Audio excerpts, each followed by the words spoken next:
Hi viewers, welcome to Politicos mid day news express. నేను మీ రాణి నాయుడు. ఈ రోజు ఇప్పటి వరకు ఉన్న అప్డేట్స్ ఏంటో ఈ బులెటిన్ లో చూద్దాం.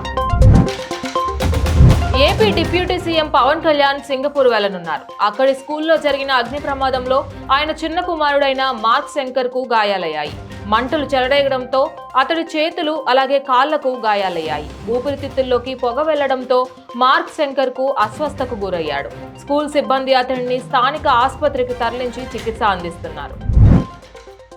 సినీ నటుడు పోసాని కృష్ణమురళి గుంటూరులోని సిఐడి ప్రాంతీయ కార్యాలయానికి వచ్చారు. సీఎం చంద్రబాబు అలాగే డిప్యూటీ సీఎం పవన్ కళ్యాణ్, మంత్రి నారా లోకేష్ పై అనుచిత వ్యాఖ్యలు చేసిన కేసులో సిఐడి కార్యాలయానికి వచ్చి ఆయన సంతకం చేశారు. తిరిగి వెళుతున్న పోసానికి సిఐడి కార్యాలయం వద్ద తిరుపతి జిల్లా సుళ్లూరుపేట పోలీసులు తమ స్టేషన్ పరిధిలో నమోదైన కేసులో ఈ నెల 17న విచారణకు హాజరు కావాలని నోటీసులు ఇచ్చారు.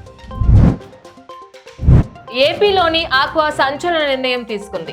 జులై నుంచి 3 నెలల పాటు రొయ్యల సాగును నిలిపివేయాలని పశ్చిమ గోదావరి జిల్లా రైతులు నిర్ణయించారు. జై భారత్ శ్రీరామ ఆక్వా రైతు సంఘం ఆధ్వర్యంలో పాలకొల్లులో ఒక బహిరంగ సభను కూడా నిర్వహించారు. ఈ సభలో రైతులు పంట విరామ తీర్మానానికి ఆమోదం తెలిపారు. దేశవ్యాప్తంగా సంచలనం సృష్టించిన దిల్సుఖ్ నగర్ బాంబు పేలుల కేసులో మంగళవారం హైకోర్టు తీర్పు వెలువరించనుంది.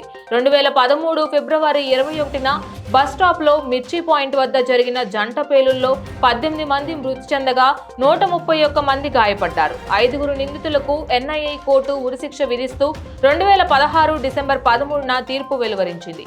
దీనిని రద్దు చేయాలని కోరుతూ నిందితులు అపీలు దాఖలు చేశారు. దీనిపై మంగళవారం తీర్పు వెలువరించనుంది.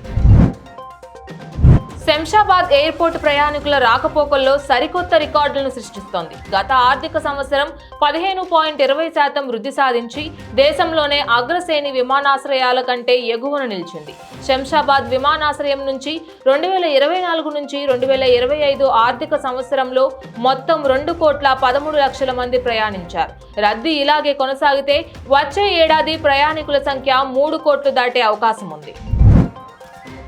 తెలంగాణ ఆర్టీసీలో సమ్మె సైరన్ మోగనుంది. మే 6 అర్ధరాత్రి నుంచి సమ్మె చేయాలని ఆర్టీసీ జేఏసీ నిర్ణయించింది. ఈ మేరకు సంస్థ ఎండీ సజ్జనార్ లేబర్ కమిషనర్ కు ఆర్టీసీ జేఏసీ నేతలు సమ్మె నోటీసులు ఇచ్చారు. మే 7వ తేదీ మొదటి డ్యూటీ నుంచి విధులు బహిష్కరిస్తున్నట్లు అందులో పేర్కొన్నారు. హెచ్సియు భూముల వ్యవహారంపై తెలంగాణ ప్రభుత్వం హైకోర్టులో పిటిషన్ దాఖలు చేసింది. ఏఐ సాయంతో నకిలీ వీడియోలు సృష్టించి ప్రచారం చేశారని పిటిషన్లో పేర్కొంది. మొత్తం 400 ఎకరాలకు సంబంధించిన నకిలీ వీడియోలు, ఆడియో క్లిప్పింగ్స్ తయారు చేశారని కోర్టు దృష్టికి తీసుకువెళ్లారు. భూమిని చదును చేసే క్రమంలో బుల్డోజర్లను చూసి జింకలు, నెమళ్లు పారిపోతున్నట్లు నకిలీ వీడియోలు సృష్టించారని పిటిషన్లో పేర్కొంది. వంట గ్యాస్ సిలిండర్ ధరను కేంద్ర ప్రభుత్వం సోమవారం 50 రూపాయల చొప్పున పెంచింది. పెరిగిన ధరలు మంగళవారం నుంచే అమల్లోకి రానున్నాయి.